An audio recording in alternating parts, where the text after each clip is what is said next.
Rama nuk e bën këtë sepse Rama ka një koncept të veçantë.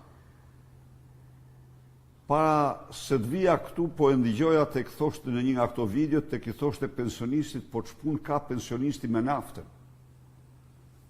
Pra, edhe naftën e konsideron si një privilegj të atyre që kanë, në një kohë kur nafta është energji dhe është e domosdoshme për gjithë shqiptarët.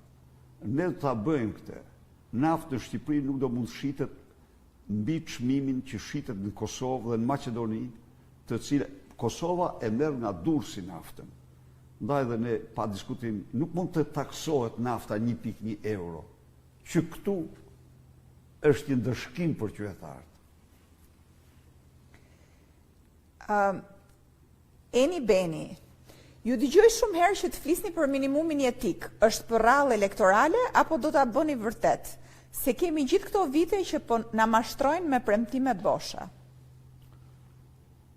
Eni, ju garantoj që është një premtim për të cilin kur nuk do më shkonte nërmen ta përdor për qëllime elektorale. Jo, është një premtim që buron nga thellësitë e shpirtit kur shoh gjendjen e mirë të shqiptarëve, të pensionistëve shqiptarë që mirnin në vitin 2013, pensionet ulta por ishin më të larta në rajon dhe sot Malazezi merr një pension 3 herë më të lartë se sa në vitin 2013.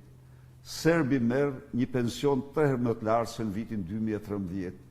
Maqedona si po një lloj, por dhe Kosova, që ka nisë rrugën e pavarësisë pak vite më parë, shpërblen qytetarët e vet me pensione qartësisht më të larta se Shqipëria. Jo, do vendoset minimumi jetik ku asnjë shqiptar të mos marrë më pak se 200 euro në muaj, dhe ky është vetëm fillimi.